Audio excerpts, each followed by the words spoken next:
Hi everyone, இன்றைக்கி நம்ம சேனலில் என்ன வீடியோன்னு பார்த்தீங்கன்னா, நம்ம மேட் ஃபில்லிங் போட்டிருக்கோம் பார்த்தீங்களா, இந்த 4 கார்னர்ஸ்லையும் பீட்ஸ் ஒர்க் எப்படி போடுறதுன்னு தான் பார்க்க போகிறோம். அதுக்கு பார்த்தீங்கன்னா, நான் நைலான் த்ரெட் எடுத்திருக்கேன். நம்ம பீட்ஸ் ஒர்க்குக்கு நைலான் தான் யூஸ் பண்ணுவோம். எல்லா த்ரெட்லேயும் எண்டு நாட் போடுவோம் பார்த்தீங்களா, இதேமாதிரி இங்கே த்ரெட்டில் லாஸ்ட்டில் எண்டு நாட் போட்டுக்கிட்டு இந்த த்ரெட்டை நம்ம ஆஸ் யூஷுவல் எப்பவும் போல் கீழே வச்சுக்கலாம்.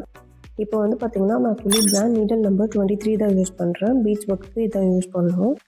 எப்போவுமே நம்ம செயின் ஸ்டிச் போடுவோம் பார்த்தீங்களா, அதே மாதிரி தாங்க லாங்காக த்ரெட் எடுத்துக்கிட்டு இந்த மாதிரி நீடில் நம்ம பீட்ஸ் எடுத்துருக்கோம் பார்த்தீங்களா, அதை வந்து நீடிலுக்குள்ளே விட்டு பக்கத்தில் ஒரு குட்டியாக ஒரு ஸ்டிச் போடணும். அதே மாதிரி திரும்பவும் லாங்காக ஒரு த்ரெட் எடுத்துகிட்டு இந்த மாதிரி நீடில் ஒரு சிங்கிள் பீடாக எடுத்து பக்கத்துலேயே ஒரு குட்டியாக லாக் ஸ்டிச் இதே மாதிரி கண்டினியூவாக தான் போட்டுட்டு வர போகிறாங்க. நீங்கள் பிகினராக இருக்கும்போது இந்த மாதிரி சிங்கிள் பீட்ஸாக எடுத்து ப்ராக்டிஸ் பண்ணுங்கள். கொஞ்சம் உங்களுக்கு ப்ராக்டிஸ் ஆகிடுச்சு அப்படின்னா நீங்கள் வந்து அதில் 2-3 பீட்ஸ் கூட நீங்கள் ஃபில் பண்ணி அப்படியே கண்டினியூவாக அப்படியே கூட போட்டுட்டு வர்றாங்க. இந்த மாதிரி தான் நம்ம போட்டுட்டு வரோம் 1 by 1. ஏதாவது டவுட்ஸ் இருந்துச்சு அப்படின்னா கமெண்ட் பாக்ஸில் கமெண்ட் பண்ணுங்கள்.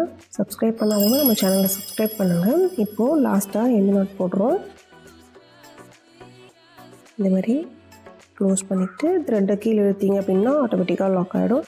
மோர் வீடியோஸ்க்கு சேனலை லைக் பண்ணுங்கள், ஷேர் பண்ணுங்கள், மறக்காமல் சப்ஸ்கிரைப் பண்ணுங்கள். Thank you from R easy.